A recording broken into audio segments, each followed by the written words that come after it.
The problem they're trying to solve is the following. We know from a long series of experiences, 30 or more business cycles since the end of World War II, that when the U.S. is in a recession, you have to cut interest rates 3 to 4% to get the U.S. out of a recession. You need 300 to 400 basis points of cuts to get the U.S. It's like a plane heading for the ground. How do you pull it out of a nosedive and get it back up in the sky? The answer is 300 basis points of cuts. How do you cut interest rates 300 basis points when you're only at 75 basis points?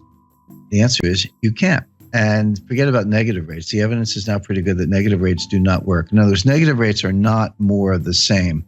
When you go from, let's say, 0.5%, and you go to 1/4, and then you go to 0, and then you keep going to negative 25, you didn't just ease by another 25 basis points. The evidence from Japan and Europe is that you're through the looking glass and you have very strange effects, really unintended consequences. I'll give you a couple examples. So the conventional theory is, well, the more I cut interest rates, the more stimulus I get. That's a joke, but that's what they think. But if I go negative, you're absolutely going to go out and spend the money. Because if you don't spend the money, I'm going to take it away. You sit there long enough, you'll have nothing left in your bank account because I'm going to take, with these negative interest rates, I'm going to take it away. So people will run out and spend. And the other thing is that, it's obviously, from the lending point of view, they'll borrow money, because the bank pays you to be a borrower. But here's what happens in the real world. This is the difference between academics and human beings. When people see negative interest rates, people have goals in mind. They have lifetime goals, right? They want kids' education, parents' health care, their own health care, retirement.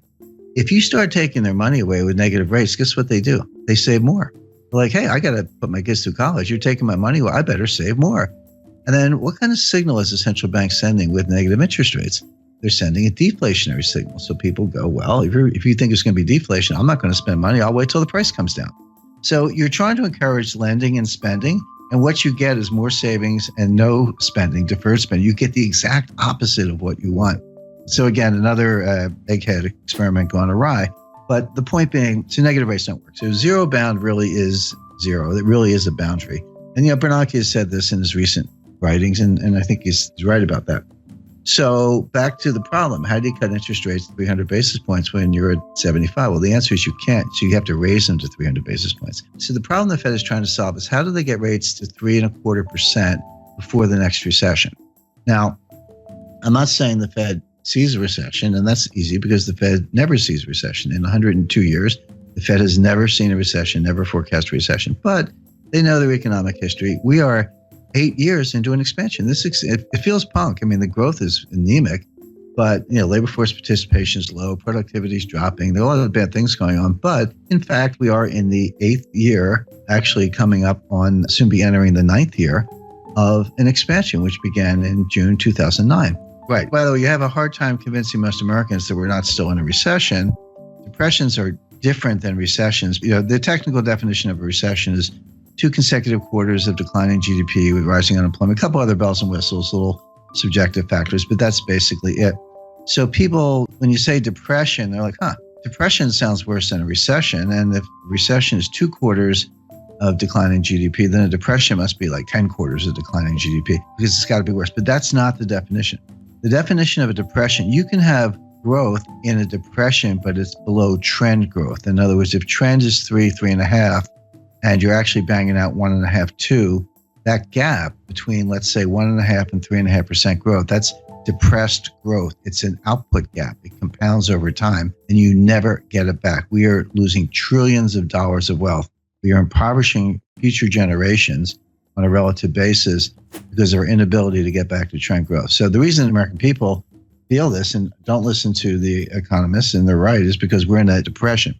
So leaving that aside, the Fed at least understands the business cycle and the fact that the next recession, they say they don't die of old age, but they do die, and we're getting close to the next one. So they are in a desperate race to get rates up to 3.5% before the next recession hits so they can cut them to get out of the recession. The question is, can you raise rates enough to cure the next recession without causing the recession you're preparing to cure? That's the dilemma. That's the finesse. My answer is no, they're not going to be able to do it, but they think they can. Why are they in this box? Well, because Bernanke should have raised rates in 2010, 2011, in the early stages of the expansion, when the economy would have been much better able to bear it than it is now. Bernanke skipped a whole cycle. He skipped a whole rate increase cycle to pursue these wacky experiments and, QE and zero interest rate policy and all that. I spoke to Bernanke about this, and he used the word experiment. He said this was an experiment. Bernanke made his academic reputation by studying the Great Depression, in the wake of Friedman and Anna Schwartz and some others. But he was a great scholar of the Great Depression, and he got his chance to kind of try out his theories. But what he told me was, he said 30 years from now, some new Ben Bernanke, some young scholar will look back and tell us if we did a good job or not. We actually don't know right now. See, the Great Depression was really two technical recessions, 29 to 33, and then 1937, 38. But from 33 to 37, we had an expansion, but the whole thing was a depression because we never got out of it. The stock market recovered the 1929 high in 1954. It was a long time to get back to even. But Bernanke's mantra was, doing something is better than doing nothing. I completely disagree. It's better to do nothing if you don't know what you're doing. And this is really the monetary equivalent of the Hippocratic Oath. Doctors say, first rule of being a doctor is first do no harm. Anyway, bottom line is, by pursuing QE and zero interest rate policy, Bernanke failed to raise rates during the early stages of a cyclical expansion, which he should have done. If he had, the economy would have been just fine, and we'd be able to cut them today, but he didn't. So Janet Yellen now has to make up for lost time. So that's the mission. But again, and this is what the market completely does not get. And the Wall Street economists don't get. Nobody gets this because they see the Fed raising rates. And they've done the correlations and the regressions back to World War II. And they go, every time the Fed raises rates, the economy is getting stronger. So if the Fed's raising rates, the economy must be getting stronger. So bid up stock prices, et cetera. But that's like saying umbrellas cause rain. Because they've got the causality backwards. The Fed never leads the economy, ever. The Fed follows the economy. So a normal business cycle looks like this. So you get a little expansion going and unemployment starts to go down, and industrial capacity utilization starts to go up, and inflation starts to go up, and the Fed's watching, and then it keeps going. And they go, it's getting a little hot. We better raise rates. And they raise rates, but of course they started too late. The expansion keeps going, inflation keeps going up, unemployment keeps going down. Then the economy starts to cool down, unemployment goes up, and then prices go down, and capacity utilization drops, and we get into recession. Like, we better cut. And then they cut, and then you hit the bottom, and then you come out of it again. So think of that as like a nice, pretty sine wave, right? That's a business expansion, business contraction over and over, 30 or so times since the end of World War II, with the Fed always following the economy, never leading the economy. So all the big brains on Wall Street, they've got all this data, and they say, well, every time the Fed raises rates, the economy is getting stronger. That has absolutely been true for like 30 times since the end of World War II. It is not true today. The reason it's not true today is because Bernanke skipped a cycle and they're playing catch up. For the first time since 1937, the Fed is tightening into weakness. That is a key thing to bear in mind. The Fed is tightening into weakness.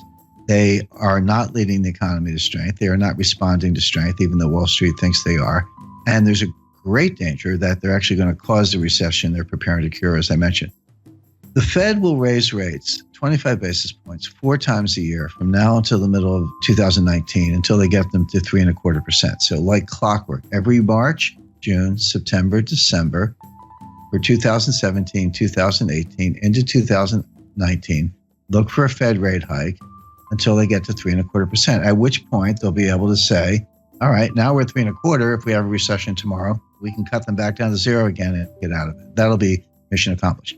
Now, this is why I was sitting there in December like, yep, they're going to raise them in March. And right now, I'll tell your listeners they're going to raise them in June. There's your Fed response function. There's your baseline scenario. What are the exceptions to a Fed rate hike? And under what conditions will they not raise rates? Because everything I just described to you, they've had in mind since March 2015, when Yellen took patience out of the statement. That was the end of forward guidance.